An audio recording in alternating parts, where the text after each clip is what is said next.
Welcome once again to your program, DPR, the Petroleum Industry Regulator. Now, no establishment, and I mean none, be it public or private sector or individual, wants to be portrayed in a bad light through negative publicity. Image, they say, is everything. That's why many companies, no matter how small, maintain a public relations unit to protect their image. Now, the Department of Petroleum Resources is no exception. It maintains a unit under the Office of the Director to see to the positive image of the establishment. That goes to tell you the importance the department attaches to its image. Well, let's say this unit has rightly filled round pegs in round holes. But before we get into all of that details, my tidbits first in a bit. I'm Sulaiman Aled, and welcome to the show. The Senior Special Assistant to the President, Muhammad Buhari, on the Economic Recovery Growth Plan implementation, Mr. Daniel Ikwenobe, has emphasized the need for human resource managers to employ the organizational structure, behavior, performance input as a tool to help the government achieve its ERGP goals. Mr. Ikwenobe stated this recently at a special presentation he made at the Department of Petroleum Resources Lagos headquarters on the progress and success so far recorded on the program. One of the things that we really achieved was the level of interagency cooperation and resolving interagency issues. From a systems design point of view, you really cannot say a system has failed until you have pushed the system to its limits. And then once you put the system to its limits, you can then tell whether the system has done what it was designed to do or has failed, or if there is need for improvement or redesign. Mr. Aso Vakboraye of the Economic Growth Department of the Ministry of Budget and National Planning and Mrs. Nkem Awuna of the Ministry of Petroleum Resources, who both represented their organizations at the meeting, bared their minds on related issues. One of the issues that came up was to set up a lab, as part of the implementation units within the Ministry of Budget and National Planning, to coordinate, to get people out to come show what were things that challenges facing them and to see how those challenges could be resolved. Nigeria stands to benefit a lot because the economy will be robust and it will be sustained, and we will move ahead and be the nation that we've always wanted to be. Outgoing Head of Planning, DPR, Mrs. Funke Odunuga, who chaired the meeting, also expressed happiness over a couple of developments. It's been a huge, opportunity of knowledge to be in the oil and gas, which is the mainstay of this economy and the driver of this economy.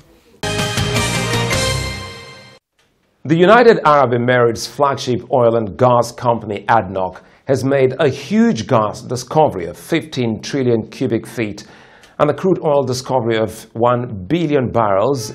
Abu Dhabi's Supreme Petroleum Council has just released at the presentation of the company's 5-year business plan that will last to 2023. The discoveries come at a time when the region is seeking to increase its production capacity in both oil and gas.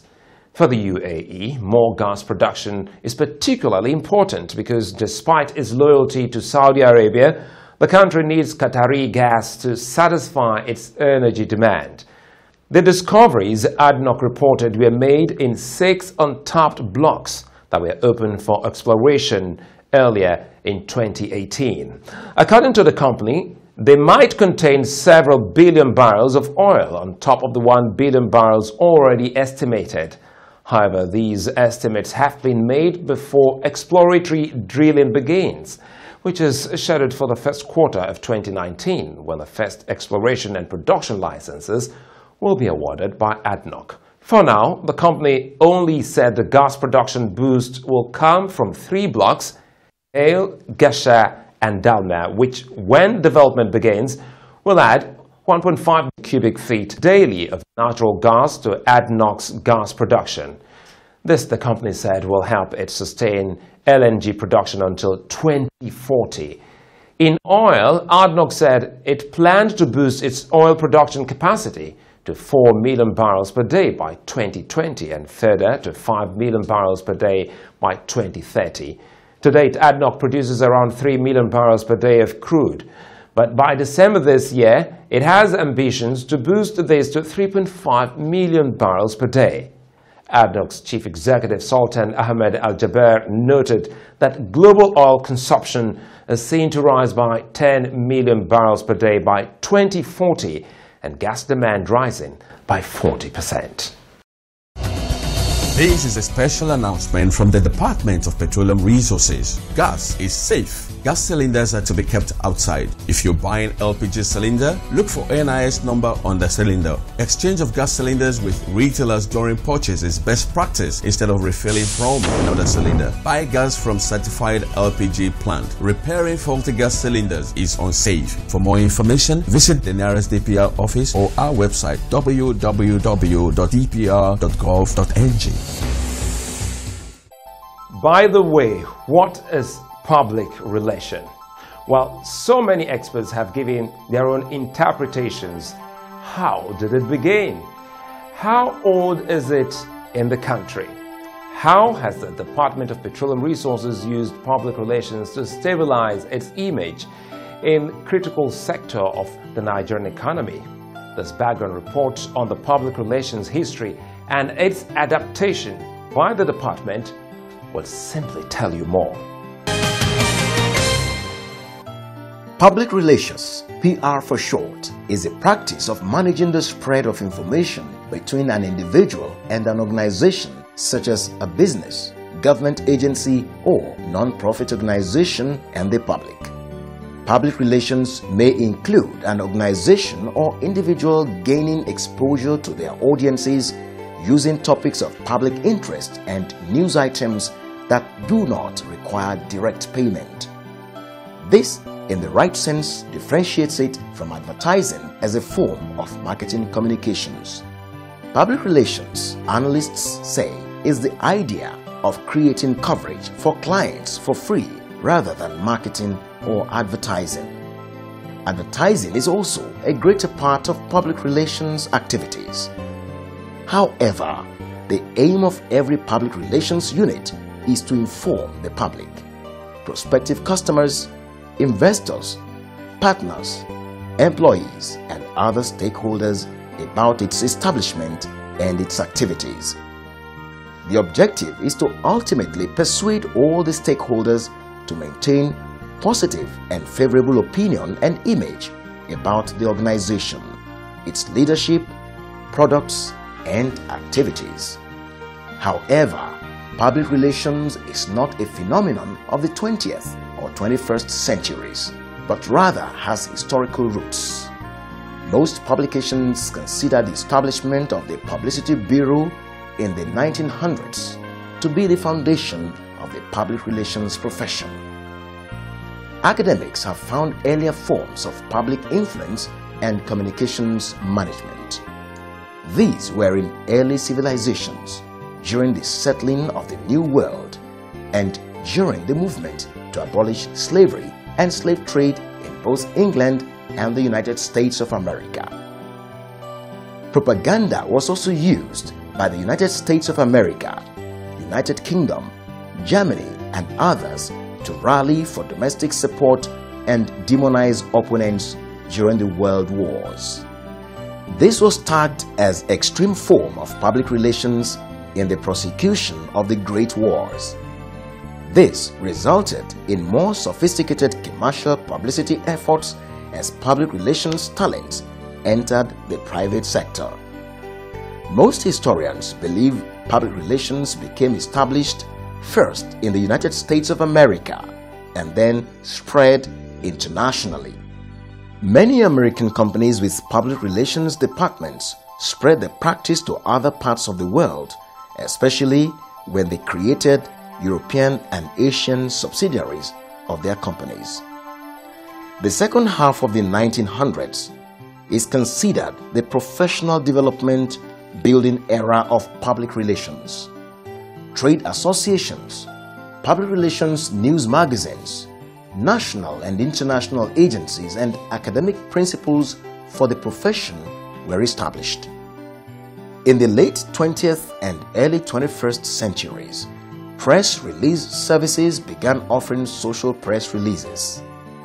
Public relations isn't just used for positive storytelling. It is also used to mitigate any danger that can weaken a client's reputation.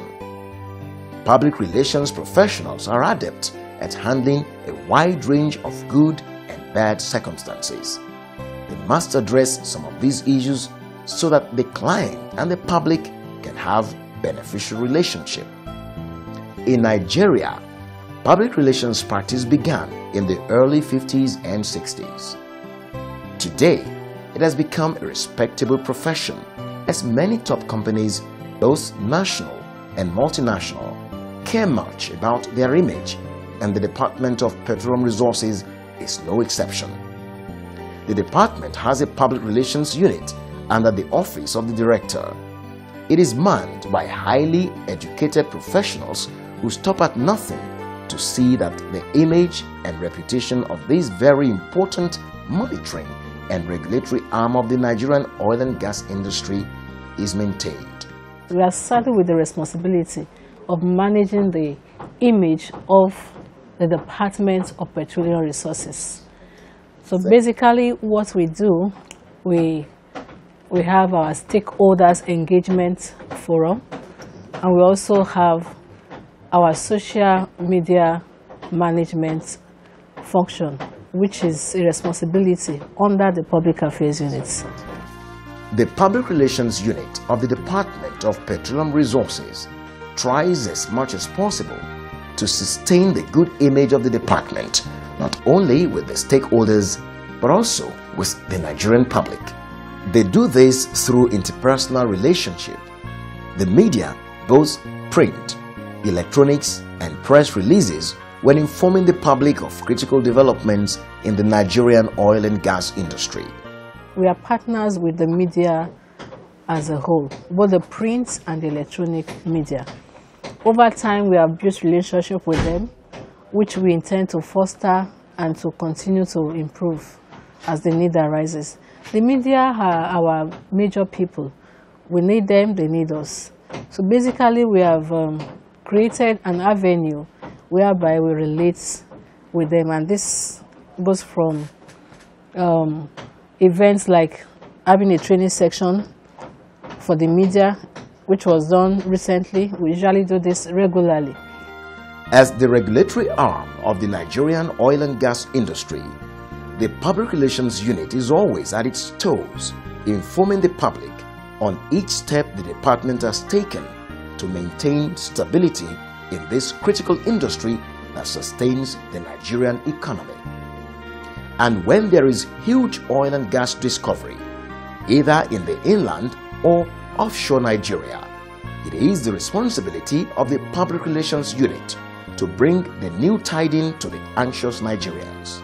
However, when there is crisis in the industry, it is the Public Relations Unit that reaches out to the media and the general public to inform and educate them on the crisis and steps taken to mitigate it. The Public Relations Unit of the Department of Petroleum Resources, though maintains cordial relations with both the national and international media, has however gone further to establish newspaper articles to dish out information not only to the industry practitioners but also to the general public. The unit has also initiated radio and television programs to disseminate vital information on the organization's activities. This unit also intensively uses the new entrants into the industry, for instance, the social media platform, to disseminate real-time information through its website www.dpr.gov.ng.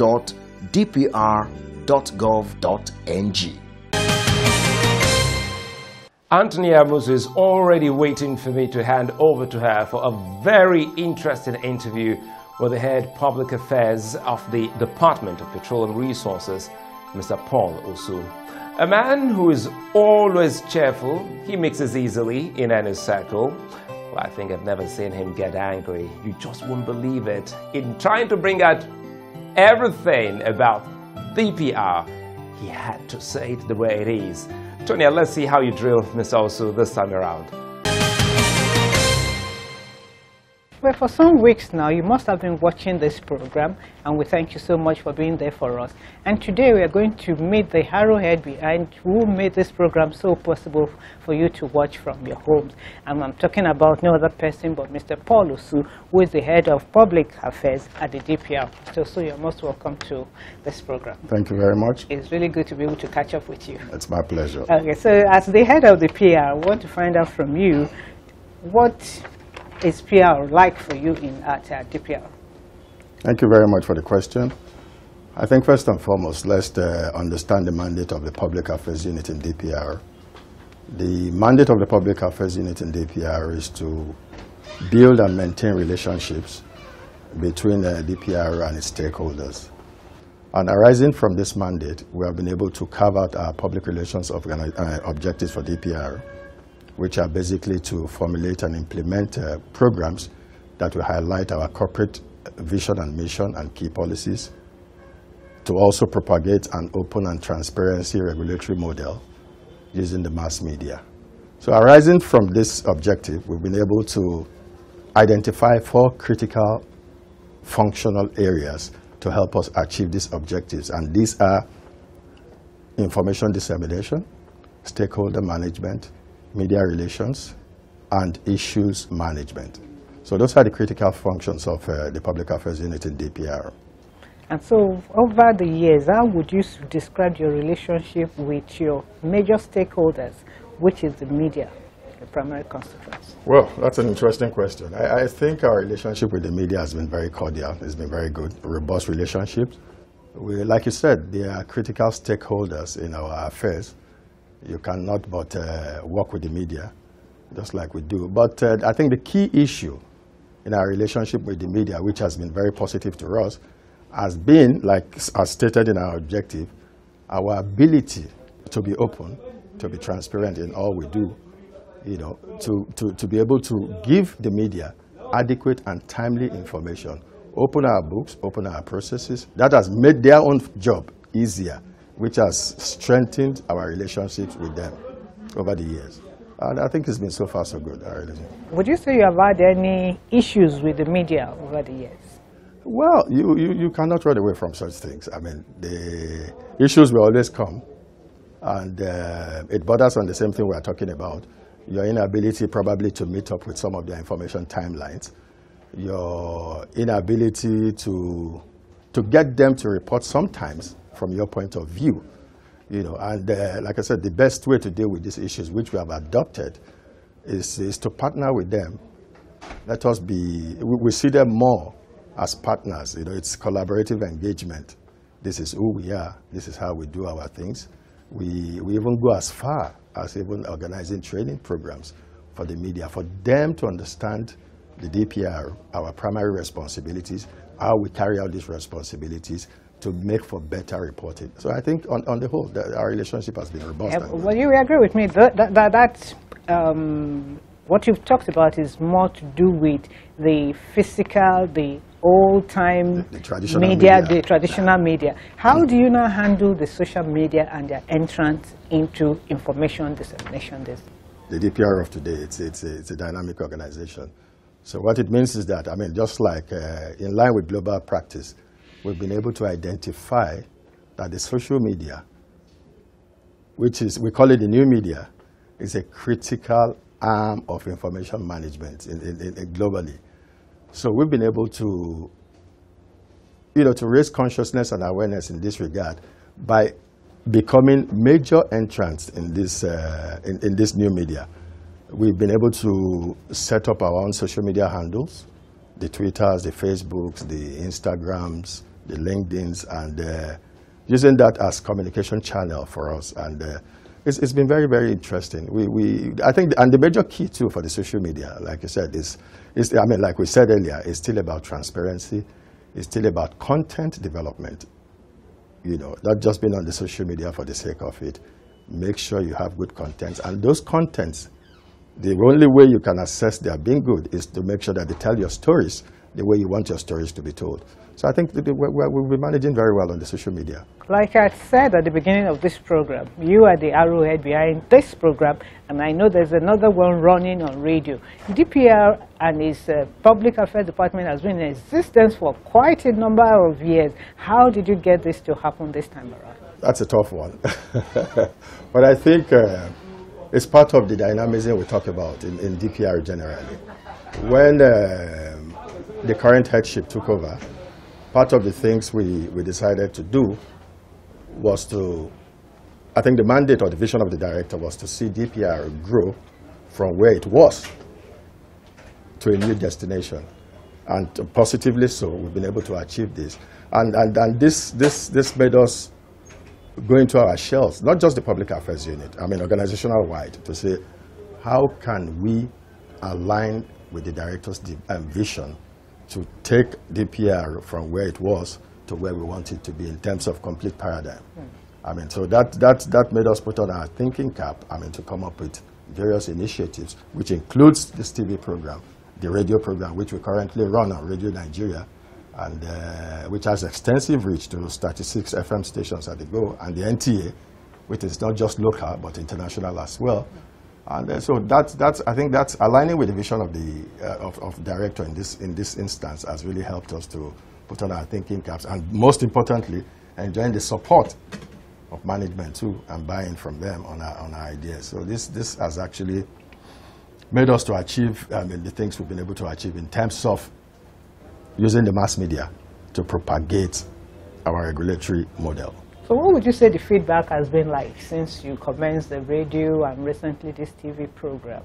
What feedback have you been getting as to the visibility and the public understanding the functions of DPR as a regulator? I think the first feedback we've got, I mean, I can say is that of pat on the back from people. That for once, they can actually see DPR for what it is. I mean, a lot of things they never knew, a lot of the functions they never knew we do, a lot of the activities they never knew were carried out in the oil industry. People, I mean, with the programs, both on radio and TV, people are beginning to get these messages on their doorsteps. And it has opened up the DPR to the public.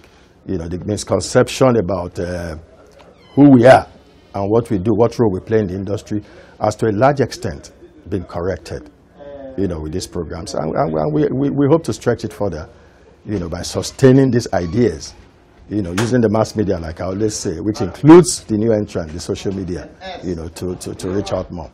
Oh, so in trying to achieve all this and trying to conform with the vision of your new director and this management, what would you say are the challenges you are now contending with to be able to achieve that desired objective? Well, I think the major challenge, which has been with us ever since, has always been that of human resource. You know, human capacity to help us run with our concepts, to help us run with our ideas. You know, we, in as much as we would like to have the place filled up with people, you know, but based on the realities on ground, we cannot achieve that. But on the whole, I mean, I think that is likely our challenge, you know, human resources. But we're getting around it. I mean, recently, as part of aligning with the job creation vision of government, some new entrants were brought into the department, you know, some new entrants were recruited, and that included some public affairs staff. You know, that to an extent, I mean, has taken us some steps further from where we were in assisting us in bridging that human capacity gap. And in the nearest future, we expect to get more from that point. So, since talking about the future, what is your dream for the Public Affairs Department at the DPR? Well, the DPR, I mean, from this point, there's no going back. The dream is that we will always be better. Using the DPR, using the Public Affairs Unit, and other departments in the division, there's no going back. We have reached a stage where it is forward ever for DPR. We want to see a DPR that will always compete globally, aligning with our vision of being a leading regulator in the oil and gas sector, using global benchmark, you know, and actually meeting up with that vision. So that is the kind of DPR I see over time, with the DPR, with the Public Affairs Division and all other divisions aligning to achive this vision. I'd just like to find out from you, I don't know, have you had to deal with conflict of you wanting to project certain view about your activities or information about, and then your media practitioners that you work with are seeing the issues from a different perspective? How do you now balance the two? You wanting it this way, they wanting it that way. How do you reconcile that when it does happen? In particular sense, we haven't been faced with issues like this, and this is largely due to the fact that, like I've always mentioned, being open, being transparent in what you do, carrying the media along. We've always had instances that any time we're doing anything, all our activities, like I said, even part of the strategies we use in telling our stories is for us to, on a monthly basis and even quarterly basis, we release our scorecard to the media.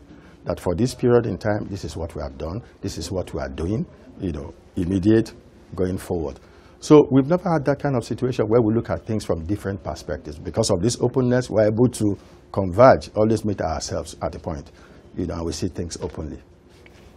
Well, we want to thank you very much, Mr. Paul Osu, Head Public Affairs at the DPR. Thank you so much for your time. Thank you very much. And it's nice unraveling the masquerade behind.